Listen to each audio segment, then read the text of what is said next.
I was the dog Julian trained with his own 2 hands. My sophomore year of college, he pushed me toward his arch-nemesis, Lewis. But when I actually started to fall for Lewis, Julian had me kidnapped and dragged back to his villa. He grabbed my foot, pressing it hard against his pant leg. Wasn't stomping on all those gifts satisfying enough? Then stomp on me. Julian was a sick fuck. The kind of guy you could slap, and he'd just lick your fingers and get off on it. I'd known that since the year I graduated high school. The card he tossed me had enough money on it to let me coast for the rest of my life. Until my sophomore year. At a charity gala, Julian pressed down on my shoulders and pointed to a man in the corner, head down, lighting a cigarette. Get him in your bed. Then you can walk. For the past 2 years, he hadn't treated me like a person. And neither had I. His business was massive. He had the entire entertainment industry in his back pocket. I was getting tired of it. Again, Julian patted my cheek like I was his pet dog. The drunken haze didn't reach his eyes, and his smile was like a venomous snake's. Charlie, make sure you destroy him. Someone Julian hated that much? He had to be pretty interesting. My interest was piqued.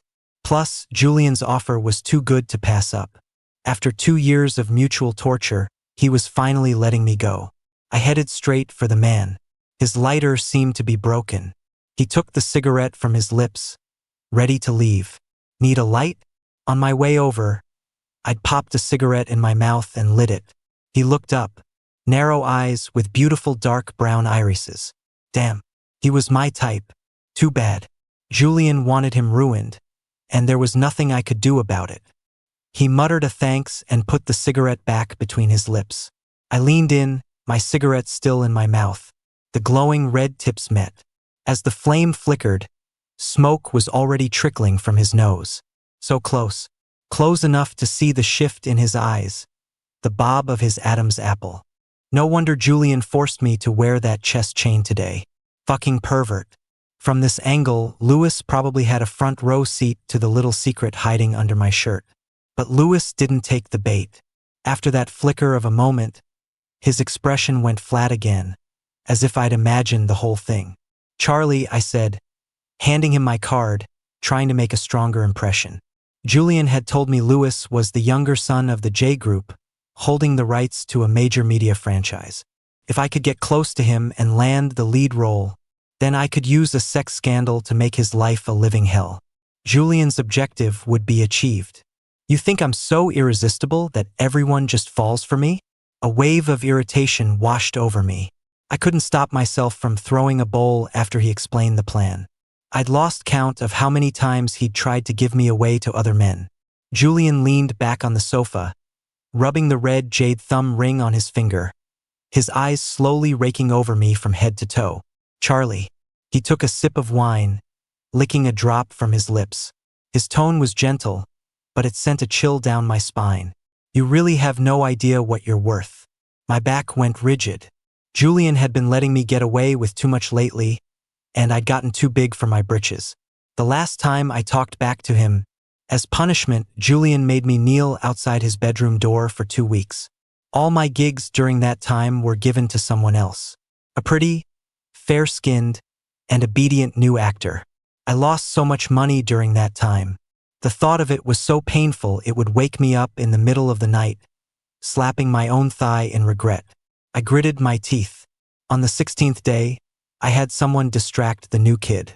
I snuck into Julian's room and waited on his sofa until the middle of the night. When Julian came in, I was already asleep, snoring peacefully. When he kicked me awake, I knew he wasn't angry anymore. He seemed to be in a particularly good mood that night, calling my pet name over and over. His voice was deep, intoxicating. It was my real name, the one I had before I debuted. Nick. Julian said it was too reserved, not suited for this dog-eat-dog entertainment world. He changed it to Charlie. But to this day, I still can't figure him out. Just like I can't understand why he chose me all those years ago. Maybe he knew from the start that I came from a fucked up family. It's true. A gambling addict for a dad, a sick mom, a younger brother still in school, and a broken me. At 18 years old, I was a piece of cake to manipulate. especially for a well-dressed monster like Julian, who put on such a refined act. When he tossed me that card, I hesitated for a split second before taking it. Back then, I was still in my high school uniform, with a buzz cut and wary eyes, my hand gripping the car door handle, ready to jump out and run for my life at any moment. After Julian stated his terms, I was stunned for a second, then swore at him. "Are you fucking sick?" He just leaned his head back, sinking into the seat, and started shaking with laughter. Fuck me. It was like my cursing got him off. This guy was a total pervert. Just as I was about to open the door, Julian threw a second card onto the seat next to me. He opened his mouth, his gaze holding the arrogance of someone in power. $10 million. In 3 years, you can leave whenever you want. I sat back down. So what if I had to sell my ass? Just close your eyes and it'll be over. I was so naive back then. I grabbed the 10 million without a second thought, not realizing how much that money would burn. I even thought my ass was made of gold, to be worth so much. But later, things started to feel more and more wrong. By the time I wanted to escape, there was no way out. I was completely tainted. Once, Julian made me go entertain that tycoon, Mark, the one who was always fiddling with his prayer beads. The moment I walked into the private club room, all the big shots in their turn to look at me. They were smoking cigars, laughing, and talking about finance deals I couldn't understand. And me? I felt like a piece of meat on display. When Julian waved me over, I ran. I wasn't famous back then, basically a nobody. The money Julian promised was contingent on finishing the 3-year term, so I was practically broke. I went back to my hometown and stayed for half a month. Then Julian cut off my mom's dialysis medication. I stood in her hospital room, my hands and feet cold as ice, as she clutched the bed rail, vomiting mouthfuls of blood. For the first time, I felt my own powerlessness. And the other money I'd sent home? My dad had gambled it all away. When his loan sharks came looking for him, they cornered me in the stairwell as I was going out for groceries and beat the shit out of me. A guy in a Hawaiian shirt with full sleeves hauled me up from the ground. He grabbed my chin, looking me over. Hey, not bad looking. The rich old ladies in the city love this type. Clean him up and send him to my shop. By the time Julian found me, I'd almost been ripped to shreds by 3 rich cougars. After Julian cleaned up the mess, he sat down in front of me. He slowly wiped his fingers. He'd just beaten someone up. I saw him take off a pair of blood-stained brass knuckles and toss them to his assistant. His voice was as lazy as ever. Still want to run? I glared back at him, stubborn as hell. I'll still run. He clapped and laughed. His long legs stretched out lazily. He was clearly excited. It was as if my defiance brought him the ultimate pleasure. The sickest bastard alive. I learned later that for someone like Julian, with such a high threshold for stimulation, only extremes of blood and flesh could hit his pleasure centers. He dragged me, bit by bit, into his personal cesspool. He covered my eyes, my mouth, my nose, forcing me to rot and stink along with him. From that day on, I became more and more obedient. So obedient I practically had no temper left. And just as I'd expected, Julian's interest in me slowly began to fade. It was a good sign. But this guy, Lewis, even if Julian hadn't given me this assignment, I would have wanted to get to know him. His eyes were just so fucking intense. The way he smoked a cigarette was enough to have me completely wrapped around his finger. As the gala started to wind down, Lewis looked like he was about to leave. I got anxious. I followed him out without a second thought. In the parking garage, I accidentally scraped his car with mine. I walked over, bent down, and greeted him. The car window rolled down, revealing the hard, clean line of his jaw. But he didn't waste any more words on me, just tossed out, "Go through insurance." And then he drove off. I leaned against my car and smoked a few cigarettes, not quite getting it. He'd clearly been distracted when I lit his cigarette earlier. The more nonchalantly he dismissed me, the more it gnawed at me. I had to sleep with him. Luckily, I saw him again 2 days later in the VIP lounge at a mall's ribbon-cutting ceremony. He had a serious nicotine habit, slouched in an armchair, chain smoking, leaning his head back with his eyes closed. the picture of a spoiled rich kid. I really wanted to bite his Adam's apple. I was about to go in when someone called my name. Charlie. It was Dustin, a member of a super popular boy band. The second he saw me, he threw an arm over my shoulder, grinning and nuzzling against me like a golden retriever. I missed you so much. I glanced into the lounge. All I could see was a haze of pale smoke before Dustin dragged me away. Fuck. Such a perfect opportunity. Ruined by this clueless little shit. Dustin had shot up like a weed. It felt like he'd grown half a head taller in the 2 weeks since I'd last seen him. He was also on the roster for the live-streamed escape room challenge on the 5th floor.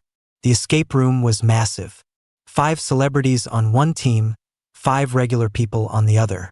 The regulars were the hunters. Get your name tag ripped off and you're out.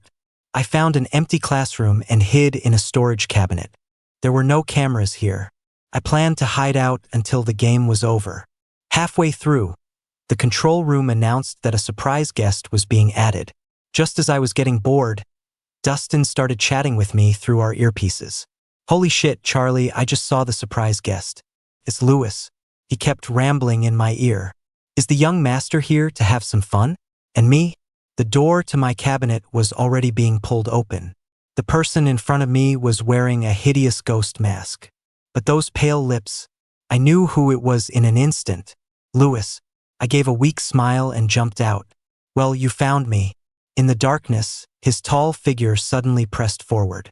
His arm came down over my head, and he just leaned in, a slightly bitter taste of tobacco. It spread slowly between our lips. Cool, minty, without any warmth. Playful, yet so seductive. I was going crazy for this feeling of the chase. It was absolutely intoxicating. But I still had to pretend to play hard to get, struggling just a little. Since I was sitting in the cabinet, his knee was wedged right between my legs. I couldn't have pushed him away even if I tried. But this kiss, it seemed to be getting out of control. I'm usually pretty bold, but we were in the middle of a shoot. Even though there were no cameras here, what if someone walked in? I'd be dead. I still wanted to be a star and make money. When his hand slipped under the hem of my shirt, I grabbed his wrist hard. Fuck. Wait a minute. He let out a soft laugh. What, getting scared? In the quiet space, the only things I could hear were my own heart pounding and his teasing voice. God, I liked his laugh even more. This was going to kill me. There were footsteps outside. He glanced over. Like a dog, I bit down on his Adam's apple, then quickly scrambled to the side. Honestly, I was a little scared he'd punch me. This guy was so unpredictable. Completely different from Julian. Everything Julian did was premeditated, traceable. Dustin's voice was getting closer. Bro, is that you? Why are you hiding in here? I walked over, hooking an arm around his neck and forcing him to leave with me. As we left, I glanced back. Louis was leaning against the cabinet, lighting a cigarette. Fuck. I was even more into him now. I was completely out of it for the rest of the shoot. Because the great Louis had left. It was starting to piss me off. Did he just come here to make out with me? He kissed me but then gave no explanation. Damn it. I viciously bit down on the flavor bead in my cigarette, squatting in a corner to smoke, an unfamiliar frustration bubbling up inside me. Had I met my match? Just as I was debating whether to confront him directly, my phone buzzed. It was Julian. It was noisy on his end. He was probably at some club. What are you doing? He must have been drinking. His voice was deliberately low, so deep it made my ear tingle. I was scrolling through search results for Louis on my other phone. Shooting, I answered distractedly. Charlie, he said, his voice a little slurred, almost seductive. Come to the Orchid tonight. I refused without a second thought. I have an 8 o'clock flight to Shanghai for a job. The words were out, and a cold sweat broke out on my back. I held my breath, waiting for his reaction. After a long pause, I heard a soft laugh. He wasn't angry. It was rare for him to be in such a good mood. He continued, how's it going with Louis? I don't know what got into me today. The lies just kept coming. He's tough. He laughed again. Be back by 7 the day after tomorrow. The Sophia Grand Hotel. I'll take care of it for you. Take care of what for me? I didn't have to think hard to know it wasn't anything good. Julian looked like a respectable gentleman, but he did all sorts of dirty business behind the scenes. He was ruthless and would do anything to get what he wanted. He wanted to take down Louis. Using me was already a low blow. If I wasn't making progress, he was more than capable of stooping even lower. I was out of sorts for the next 2 days of events. The moment my plane landed, I frantically called Louis's number. "The number you have dialed has been switched off." Damn it. Here I was, having a rare pang of conscience and trying to help him out, and I couldn't even reach him. Then again, if he really got taken down, wouldn't that serve my purpose? I could finally get away from Julian. But the closer I got to the hotel, the fuzzier my thoughts became. When I stepped inside, I saw Julian in the crowd, surrounded by people. He saw me too. He just raised his glass to me from a distance, the corner of his mouth turning down slightly, as if victory was already in his grasp. Julian even sent me Louis's room number. My anxiety spiked. Did he drug him? And more importantly, with what kind of drug? If it was something addictive, Louis's life would be over. Standing at the hotel room door, my palms were slick with sweat. I knocked. The man who opened it was wearing a bathrobe, his hair slightly damp. He seemed a little surprised to see me. He raised an eyebrow. "What are you doing here?" Like a monkey, I scurried inside. I didn't say anything. Louis didn't say anything either. He just closed the door and leaned against it, arms crossed, watching me. I scanned the room, my eyes landing on a room service cart. Flowers, wine, and food. That wine was definitely the problem. Julian used to try to teach me about wine, but I never had any interest in the stuff. Still, after being around it so much, I could pretty much tell how expensive a bottle was just by looking at it. Like the bottle on this cart. It was ridiculously expensive. Last year, after Julian closed a major deal, he had his assistant slip a bottle of this exact wine into the cars of all the officials he was wining and dining. Later, I got curious and asked his assistant how much it cost. I couldn't appreciate it. I took one sip, ready to spit it out and go back to the Sprite in my glass. The assistant leaned in conspiratorially and held up 2 fingers. 200,000. A bottle. I swallowed the wine I was about to spit out. And now, here was that same wine sitting right there, looking all innocent. I'd be an idiot not to be suspicious. Seeing me stare at the wine, Louis walked straight over, poured a glass, and swirled it slowly, clearly waiting for my explanation. My throat felt tight. "I saw the server wheeling the good stuff into your room," I said, my voice dry. I just followed the scent. An unstoppable smile spread across Louis's lips, a laugh bubbling up from his throat. "You really do have the nose of a dog." He raised a finger and tapped his Adam's apple. His tone was half teasing, half challenging. I followed his finger. A bite mark. Mine. I shamelessly drank his entire bottle of wine. He didn't get a single drop. I don't know why I helped him. It was pure instinct. After a loud burp, I grabbed the flowers from the cart and staggered to my feet, ready to leave. But he blocked my path with his foot. He narrowed his eyes, smiling. Eating and taking some to go? I was feeling a little drunk and full of myself. I looked down my nose at him. "You're being so cheap over this little stuff. Tomorrow, you'll be worshipping me like a god." He raised an eyebrow, seeming to test me. "Why tomorrow?" I was having trouble walking straight. I just threw myself onto the bed. I waved him away. "You go get another room. I'm sleeping here." He stood up. I heard his footsteps, the click of a lighter. A moment later, I felt the mattress dip beside me. Louis's eyes were pitch black. His ears and neck were an unnatural shade of red, like he'd lost all control. He leaned over me. The smell of smoke still lingered in his mouth. His voice was muffled. "I can start worshipping you right now." My mind went blank. Then it hit me. The problem wasn't the wine. It was the pack of cigarettes that came with it on the cart. Louis had clearly had combat training, though I wasn't half bad myself. Years ago, Julian sent me to learn kickboxing for a while. I was getting beaten black and blue every day, screaming and howling, but Julian wouldn't let me quit. He just told the trainer not to damage my face. For a while, I suspected Julian just liked watching me scream in agony. The more I suffered, the more he got off on it. But right now, Louis was completely out of his mind. I wanted to sleep with him, yes, but not like this. Not with him unconscious and unaware. I threw a punch at his jaw, trying to snap him out of it. He licked his lips, his brow furrowing. He grabbed my wrists and pinned them, like I was a duck. What the fuck is wrong with you? Panicked. Snap out of it. There's something in your cigarettes. The desire in his eyes only deepened. Yeah. I know. I was stunned. What did he mean? I struggled. You knew and you still smoked them? Are you fucking crazy? Louis tossed his bathrobe aside. Maybe it was the drugs, but the veins on his neck and muscles were bulging. He looked unnaturally agitated. Louis scoffed. Not only did I know this stuff was messed with, I also know why you're here today. Sleep with me, take pictures of me losing control, then send them to the media and try to ruin me? My heart was pounding. You? How did you know? His fingers traced a line down my neck, stopping over my heart. You're one of Julian's. I was sweating bullets. Then why did you still smoke it? Sweat dripped from Louis's forehead, running down his temple. It landed on my chest. Hot. He looked like he was struggling. He leaned down, a smirk playing on his lips. I wanted to see your performance. If you'd really dared to do it, I have 100 ways to destroy you. I shuddered. This guy seemed so harmless. Turns out he was even more cunning than Julian.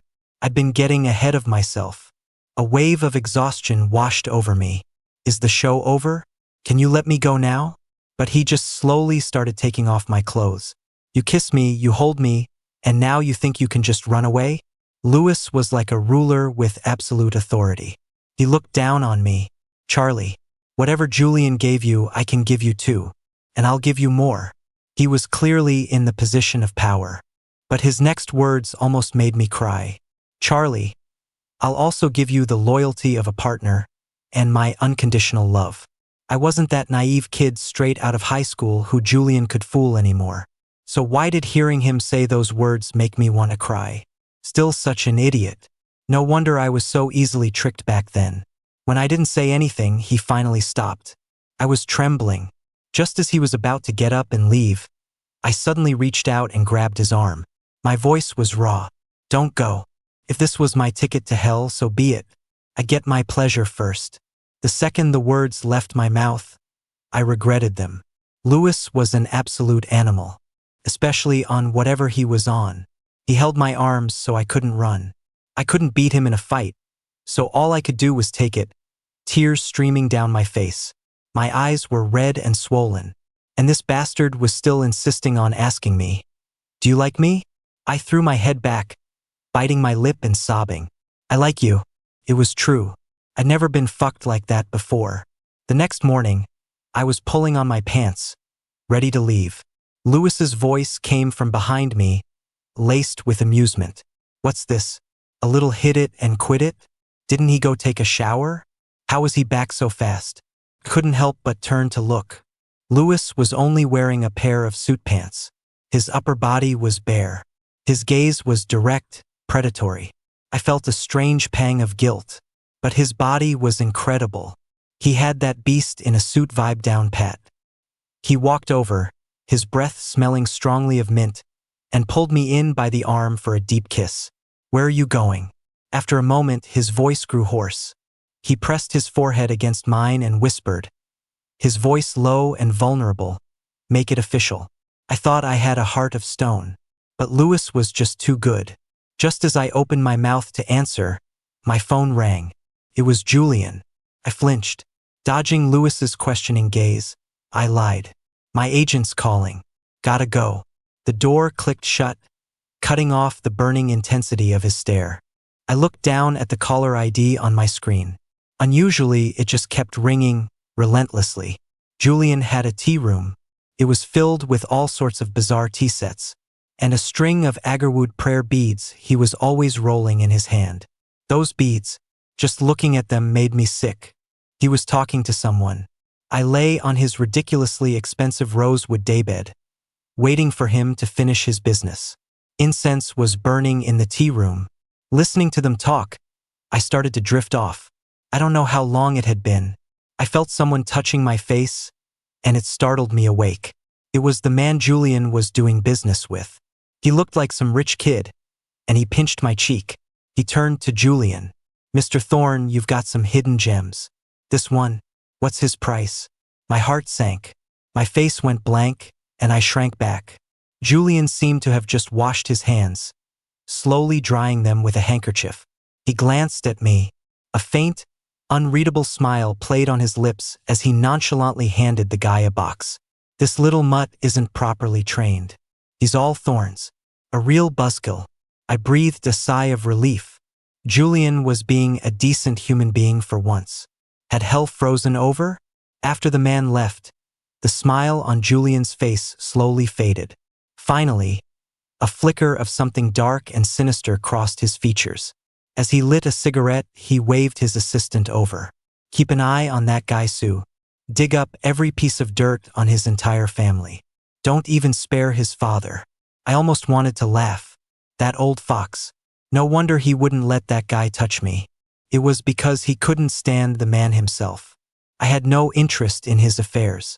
My only interest was making money, then finding a place where no one knew me, buying a small island, building a beautiful white house, raising lots of little animals on the island, and spending the rest of my days just having fun.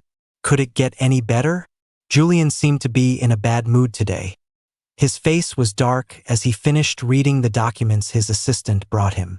He went to the bathroom and washed his hands again. When he walked toward me, he'd already taken off his jacket. His assistant discreetly and quietly closed the door for us. Seeing the agarwood bracelet on his wrist made my stomach clench. Was this sick fuck going to pull some kinky shit again? Julian undid the button on his cuff, folded his sleeve twice, and unbuttoned the top 2 buttons of his shirt. He didn't take it all off. I hated when he did that. Such a fucking poser. He was always the one who couldn't get enough, but I was always the one left in a mess. He was just as skilled at stripping my clothes off. But when he saw the red marks on my chest, he paused. "You got him?" I knew he'd lost interest. I sat up, putting on a show of fawning over him. "Yeah. Aren't I amazing?" Julian straightened up too, his dead, emotionless eyes scanning me from head to toe. After a moment, he walked over to the side and lit a cigarette. "Did you get pictures?" I lied. He's very cautious. He took my phone. Julian smoked for a bit. Then a slow smile spread across his face. "Charlie, you know what? The one thing you're worst at is lying." He walked over to the cabinet. I saw him take out the riding crop and the ankle cuffs. He'd had them custom made.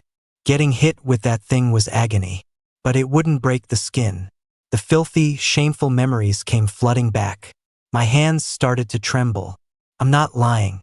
When I went into the room, Lewis threw all my things outside. A guy like him, how could he be so easy to get close to? I forced myself to calm down, replaying all my best acting moments in my head. Charlie, oh Charlie, have all these years in the industry been for nothing? Maybe my acting had improved, or maybe it was the phone call that came in. In the end, Julian let me go. As he left, he gave me a long, meaningful look. Then he had his assistant hand me something. I opened the beautifully wrapped gift box. Inside was an expensive sapphire necklace. The assistant said, "Mr. Thorne saw this at an auction last month and knew instantly it would look beautiful on you." I smiled. He handed me a file. After the assistant left, I opened it.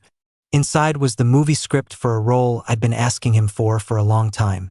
The unpleasantness from earlier started to fade.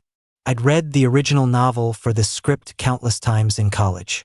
I loved the main character. As I turned to the 3rd page of the script, a photo fell out. When I saw who was in it, I started shaking so badly I could barely stand. It was me, in bed with another man, even though it was a setup Julian had arranged. I trembled for a long time before I could compose myself. I'd known for a while that Julian had a hard drive. It held all his dirtiest secrets, including me.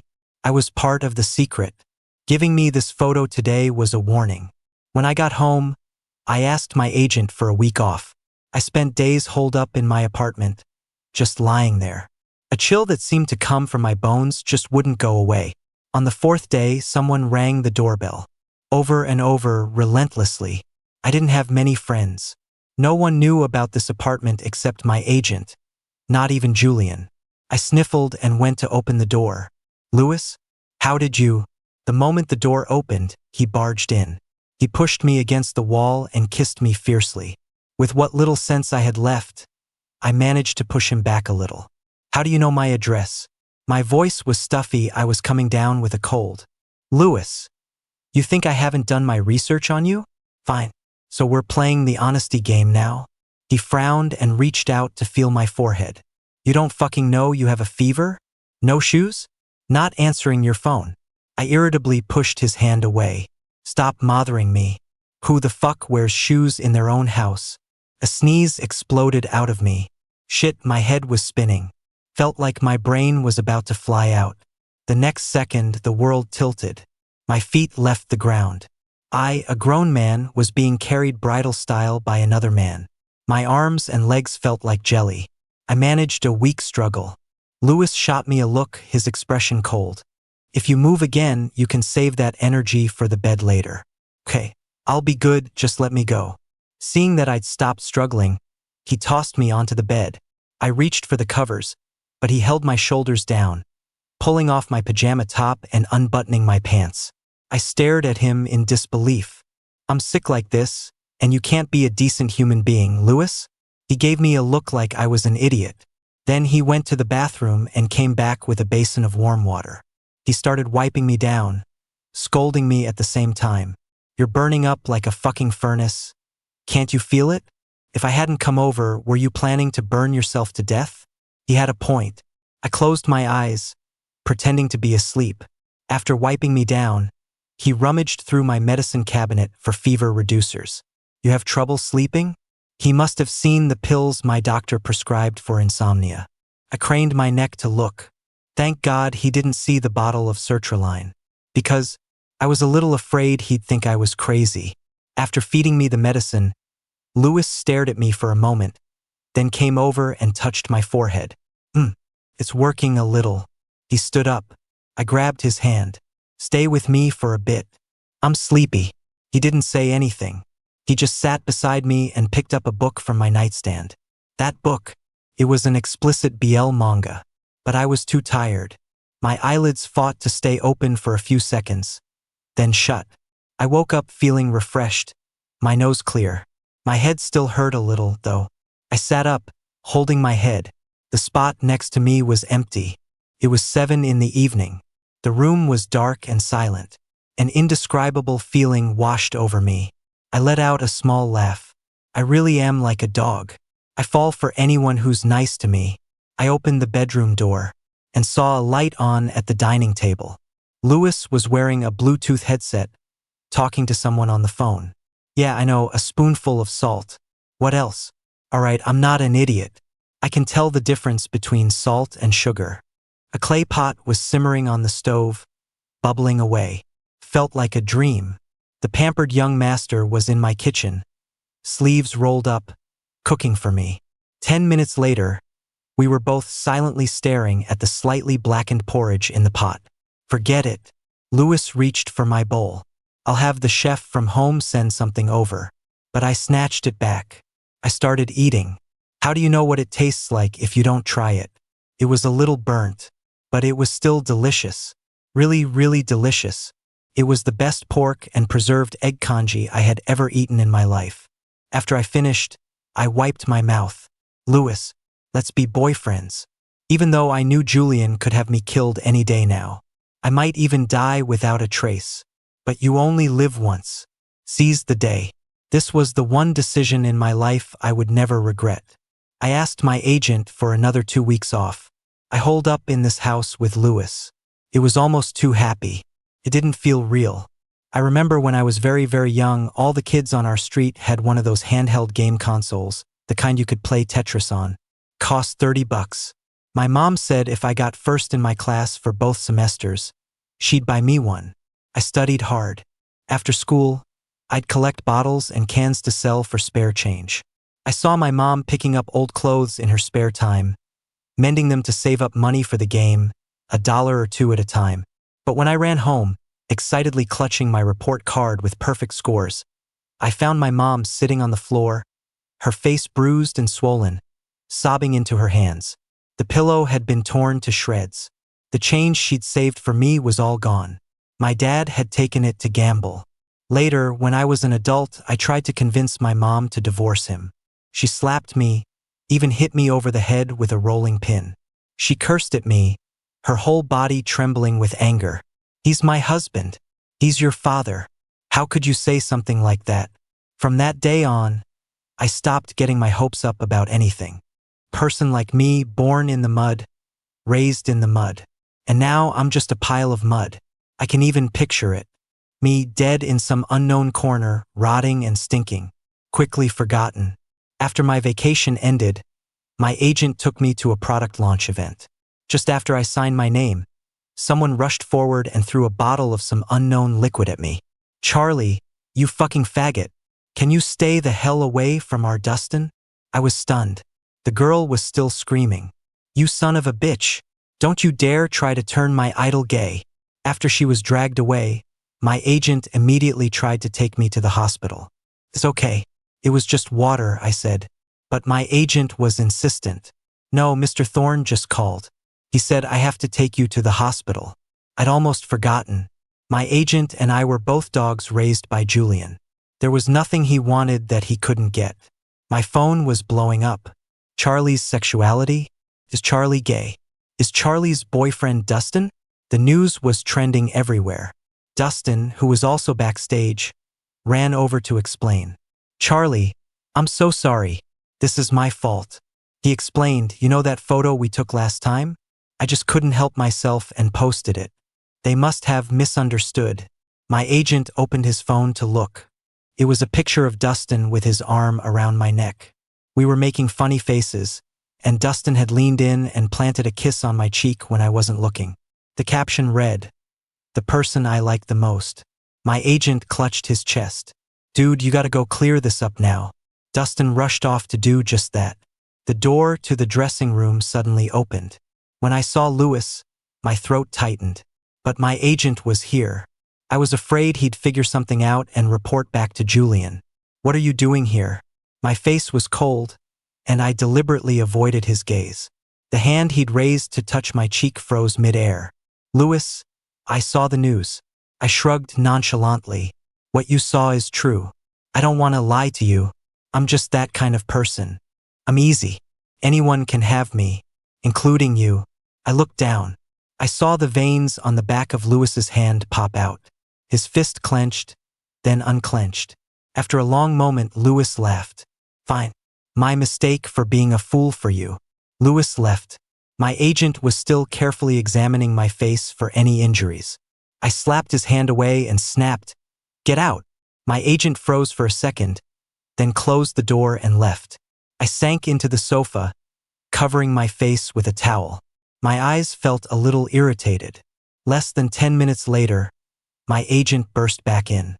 "There's been an accident. Louis's car was hit at the intersection up ahead." I shot to my feet, but then I froze again. My agent took off his black framed glasses and handed me a hat and a mask. "Go." "I won't tell Mr. Thorne. Charlie, we've been working together for so long. I want to see you do well." So, he'd already figured it out? I didn't say anything. I just gave him a grateful look and ran out. The police and an ambulance were already there. My head was buzzing. There were too many people crowded around. But I couldn't care less. I pushed my way through the crowd, trying desperately to see how Louis was. Someone bumped into me. I was pushed to my knees. Someone else stepped on the back of my hand. I didn't even feel it. I just kept pushing forward like my life depended on it. I finally made it through.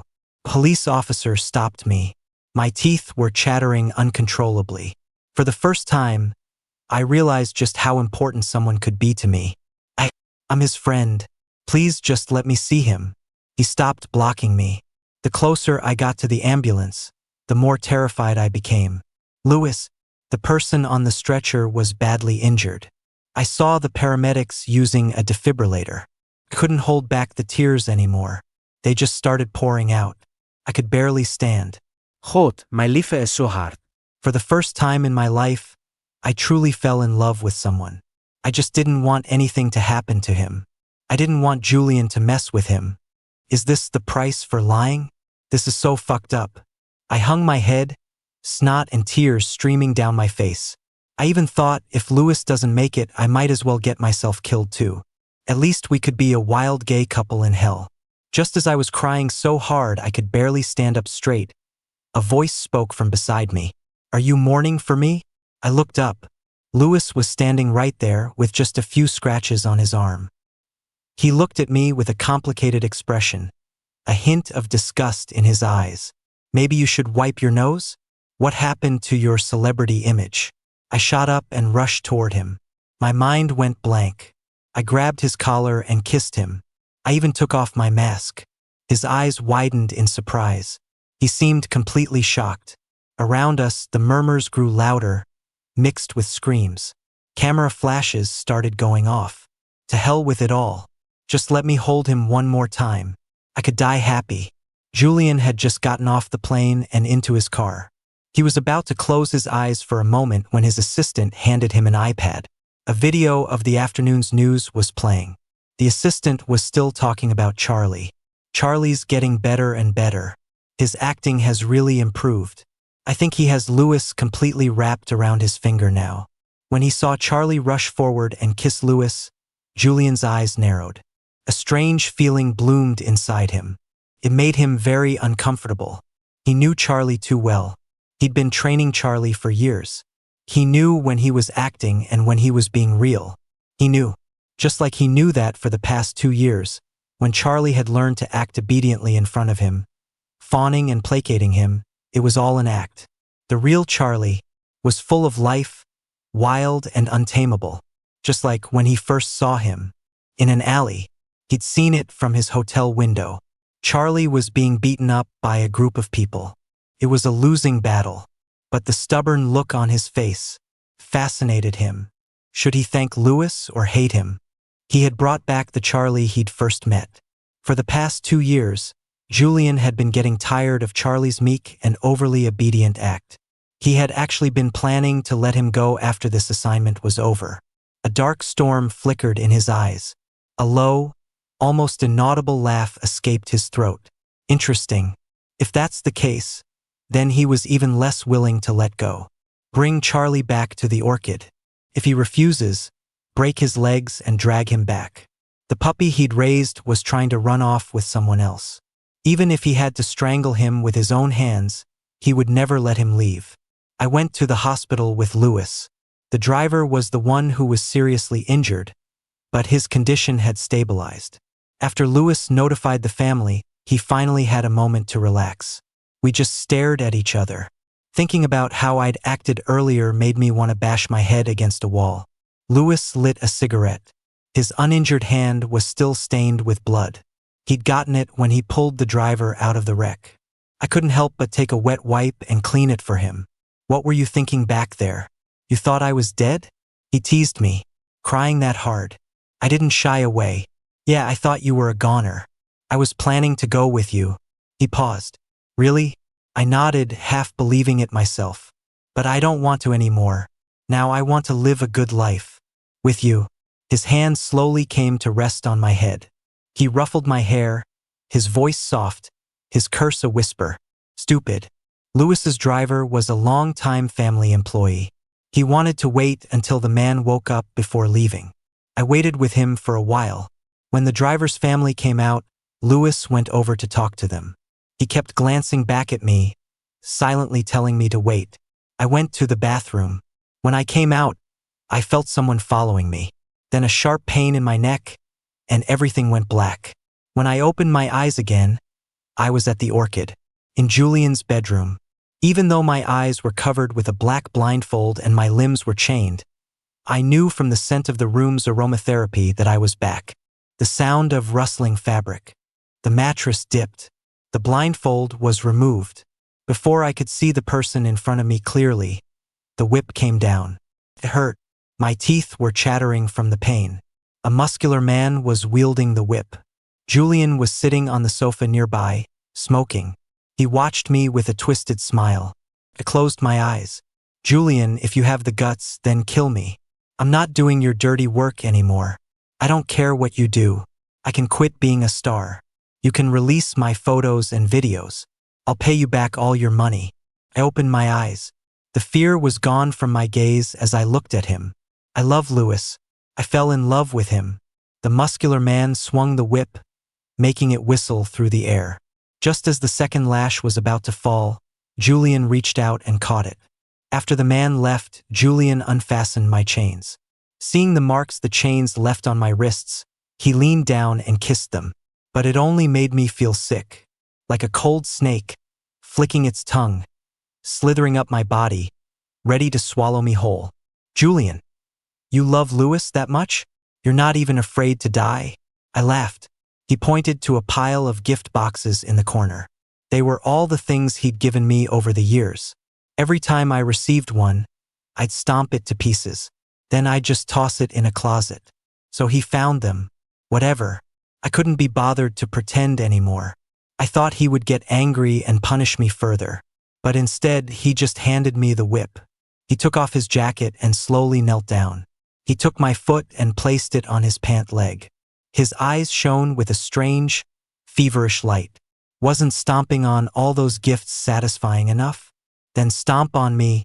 I was startled. I yanked my foot back and scrambled into the corner. Julian, what the hell do you want? Julian started calling me by my old name again. Nick, what if I told you that from now on, I'll be very, very good to you? Would you believe me? I laughed bitterly. No. He reached out to pat my head. I turned away, dodging his touch. But he just smiled more happily. Nick, stay with me from now on. I won't want anyone else. Only you. I couldn't be bothered to talk anymore. What's the point of talking to a psycho? I was under house arrest by Julian. He wouldn't let me go. And he kept trying to be nice to me in all sorts of twisted ways. But so what? He was the one who turned me into this thing that was neither human nor ghost. Even if he died 1,000 times, it wouldn't be enough to quell my hatred. My agent came by every few days to go through the motions, filming a vacation vlog for me. Julian said if I didn't cooperate, he would find new ways to torture Louis every single day. So I had to live. I had to pretend to be on vacation in his house, claiming I was recuperating. My sexuality was public knowledge now. Some people cursed me, some supported me, but the comments no longer stirred any emotion in me. I was running on fumes, holding on just for the chance to see Louis again. On my birthday, when Julian kissed me, he placed a card on my chest. Nick, happy birthday. I guessed it had a lot of money in it, even more than the 10 million he'd promised me before. But Julian, I didn't need it anymore. I had something I wanted more. Louis, that young actor Julian used to sleep with, showed up again.